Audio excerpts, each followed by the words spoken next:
What is going on, everybody? Thank you so much for tuning in. Today, a speaker review comparison. On the right is the Sony SRS XB13, and on the left, the Altec Lansing Hydramotion. Both are portable wireless Bluetooth speakers with water resistance you can take to the pool, to the beach, use around the house. Don't worry about dropping them or getting them wet. Hydramotion is shockproof. No shockproofing on the SRS XB13, but dustproof, so both are dustproof and waterproof, which is good to see. This should be a really good matchup.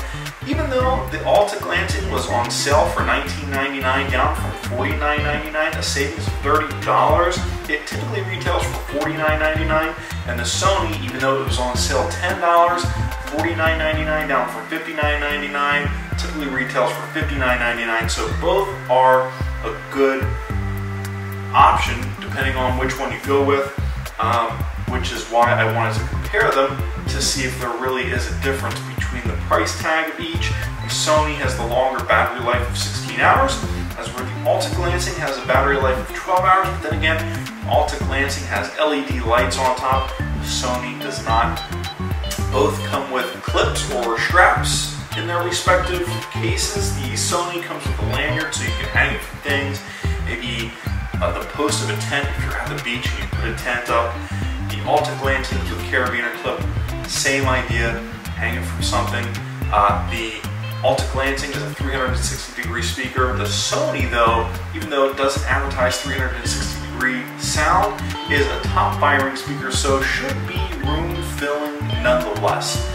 Let's go ahead and take a look at each. By the way, if you buy two of the Altec Lansing or two of the Sony SRS XB13, you compare them for stereo sound.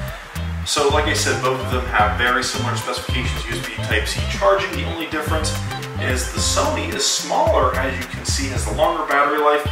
The Altec Lansing is bigger and has LED lights. Let's go ahead and do a comparison sound-wise. First, let me do a quick unboxing and show you what comes in each box. First off, the Sony SRS XB13, included in the box, a USB-C to USB charge cable. Will need the brick to charge it, does not include a brick. You get the user guide, how to use it, how it functions, how to charge it, basic things like that, and then a couple of other user guides, warranty information, and other product information such as hazards and things of that nature. Moving these things off to the side, just want to quickly show you around the speaker the makeup of it. It's a soft plastic, it's a matte finish, kind of fingerprint magnet.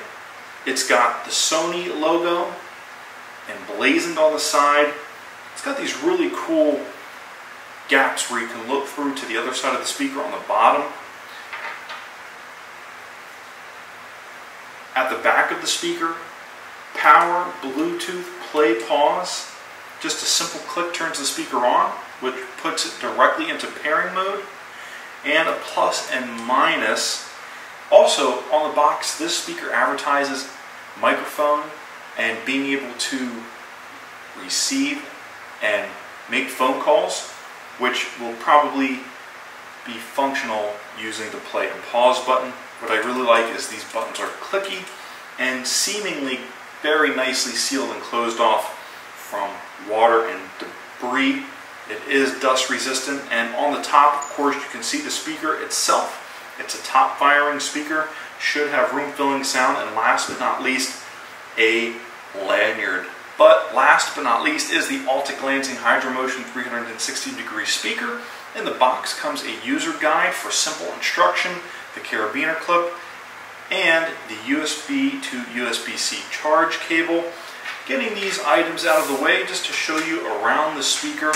What I really appreciate here, what actually may give this the advantage over the Sony, is not only is it 360 degrees, but it also has a top firing speaker. So a speaker on the top and speakers on the left and right hand side.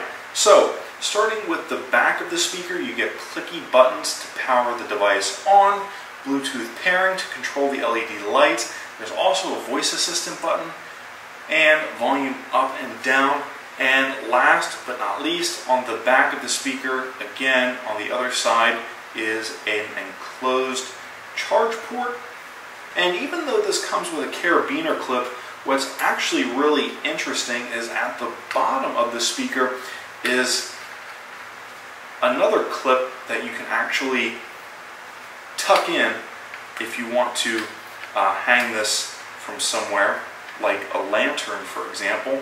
This D-ring folds out from underneath. It's a half moon shape and tucks right back in.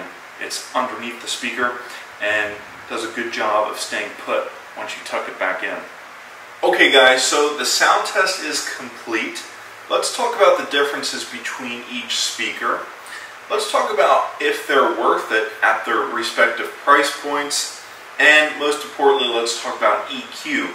Starting with the Altec Lansing, don't buy this speaker at full retail price, $49.99. I bought it on sale, it was $19.99, and that's what it's worth, because at 100% volume, it sounds horrible. It sounds crackly, it sounds distorted, it sounds bad. Not worth $49.99. The only remedy I found is going into EQ and reducing the bass. This seems to take some of that distortion out of it, but overall, with no EQ setting turned on at 100% volume, it sounds bad. It sounds low quality. If you're at the pool, at the beach, all you need is 50% volume anyway. You don't want to disturb the people around you, especially at the pool. If you're just laying down, have the speaker at your side, you'll hear it good enough, I think. 50% volume, even though it's quiet, is actually perfect and probably ideal for those situations, like I said, at the pool, at the beach, where sitting next to it you can hear it just fine, even if it's really quiet. But like I said, at 100% volume, the Altec Lansing sounds horrible. The only remedy I found was reducing the bass, but out of the box, it sounds bad. Both speakers, by the way, are room filling, and even though the Sony doesn't advertise 360-degree or room filling, it is a top firing speaker, so it fills rooms easily. But it too, at 50% volume, sounds really quiet. A little bit too quiet for my taste. But then again, like I said, in certain situations, especially where I think you'll be finding yourself using this speaker, like at the pool or at the beach, at 50% volume, it would be perfect, I think.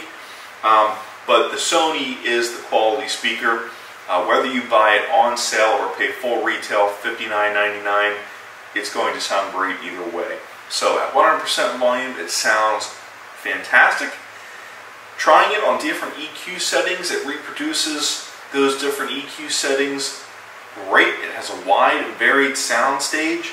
You can reduce the bass, you can increase the bass, have the volume at 100%, and expect no audio issues. Okay, so now that I've told you the differences between each, let's go ahead and hear for ourselves.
Anyways guys, that has been a first impressions comparisons.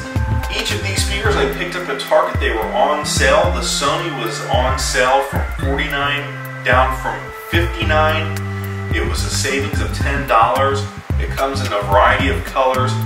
Highly worth it. It's IP67 water resistant. You can pair it with another Sony SRS XB13. At this price point, that's simple to do.